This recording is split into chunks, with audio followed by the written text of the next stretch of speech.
आज के टॉपिक में हम समझेंगे कारो कब से एप्लीकेबल है, न्यू कारो, और क्या क्या किस किस कंपनीज पर एप्लीकेबल होता है, किस पर एप्लीकेबल नहीं होता, और कौन कौन से क्लॉज इसमें कवर है। कारो 2020 is applicable for all the statutory audit commencing on and after 1 अप्रैल 2021। तो 21-22 एंड ऑनवर्ड कारो 2020 एप्लीकेबल होगा on all the statutory audit.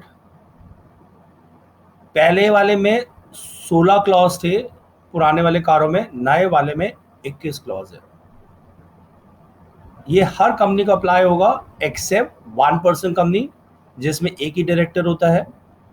छोटी कंपनी, प्राइवेट कंपनी को भी डिवाइड करा हुआ है। स्मॉल कंपनीज वो होती है जिसकी पेड कैपिटल 50 लाख तक है, जिसका टर्नओवर 2 करोड़ तक है। और प्राइवेट कंपनी जो कि स्मॉल कंपनी नहीं है, उससे ज़्यादा है, पर उसकी gross receive revenue including revenue from discounting operation is not more than 10 crore rupees in financial year, और जिसका paid capital plus reserve not exceeding 1 crore rupee as on balance sheet date, और नॉट अ होल्डिंग और subsidy of public company. वो private company जो holding subsidy नहीं हो public है। सो कोई पब्लिक कंपनी है, उसकी होल्डिंग एंड वो होल्डिंग और सब्सिडी कंपनी है तो कारो लग जाएगा। और किसी भी समय एट एनी वन पॉइंट अगर 1 करोड़ से लेस है बोरिंग तो प्राइवेट कंपनी एक्सक्लूड है। तो अगर 1 करोड़ से ऊपर बोरिंग है किसी भी समय, देन वो प्राइवेट कंपनी एग्जम्प्ट नहीं होगी। करेक्ट। क्या क्या डिटेल्स इसमें आएगी? पहली डिटेल्स है, हम टैंजिबल इंटैंजिबल एसेट्स की डिटेल्स भरेंगे। सेकंड डिटेल है इन्वेंट्री वर्किंग कैपिटल की। थर्ड डिटेल है investment guarantee security advance loans given. Then compliance in respect of loan given to directors, compliance in respect of deposit accepted, maintenance of costing records, then deposit of statutory dues, unrecorded income, detail in repayment of borrowing, fund raise and utilization, fraud and whistleblower complaint, compliance by Nidhi company, compliance on transaction with related parties, internal audit systems, non-cash dealing with the directors, registration under 45(1)(a) of RBI Act, cash losses, resignation of statutory auditors, material uncertainty of meeting liabilities, and transfer to funds specified under Schedule 8 of Company Act, qualification or an adverse remarks in other group companies. So auditor को in clause पर अगर कोई unfavourable negative remarks देने हैं तो उसको base भी बोलना पड़ेगा कि क्यों अनफेवरेबल क्वालिफाइड रिमार्क्स दे रहा है, और इन केस वो नहीं एक्सप्रेस कर पा रहा तो उसको रीज़न देना पड़ेगा कि क्यों नहीं एक्सप्रेस कर पा रहा। सो पहला वाला जो क्लॉज था टैंजिबल इंटैंजिबल एसेट्स, उसकी हमें रिकॉर्ड्स, तो हमें इसमें कुछ क्लॉज हमें देखने पड़ेंगे।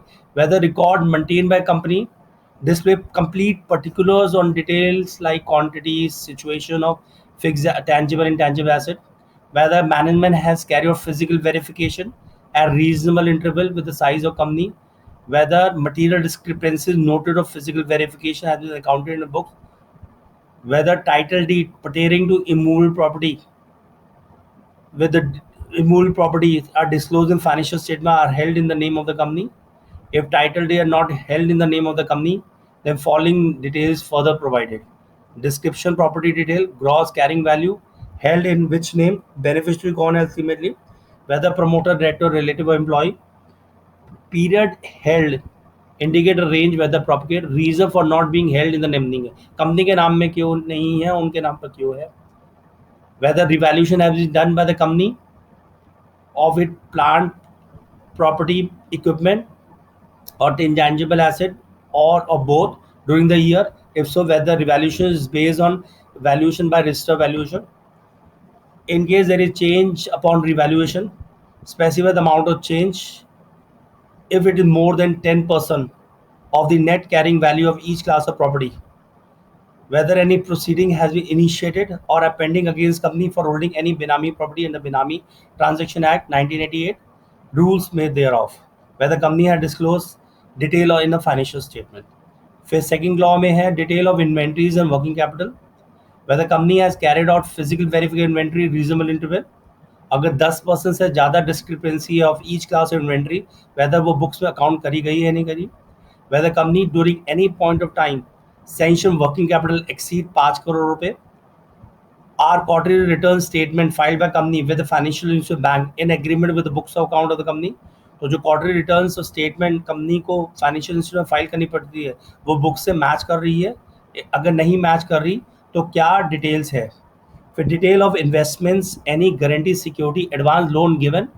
तो अगर कंपनी ने ड्यूरिंग द फाइनेंशियल ईयर कोई इन्वेस्टमेंट करी है, कोई गारंटी दी है, कोई सिक्योरिटी दी है, गारंटी एनी लोन एडवांस जो कि लोन है, secured and secured है to firm, LLP, company, any other person.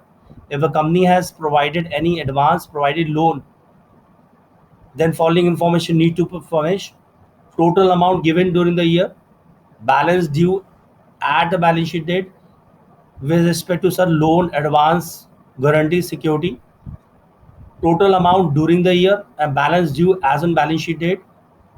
In case of investment made, guarantee security provided, then following information need to be provided: whether investment made, guarantee provided, security given, terms and condition of the grant or loan advance in nature or loan and guarantee provided are not prejudicial to the company interest. In respect of loan advance in nature or loan, whether schedule or repayment of principal and interest has been stipulated, whether repayment are regular.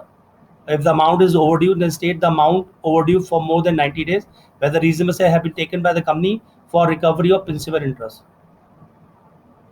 ऐसी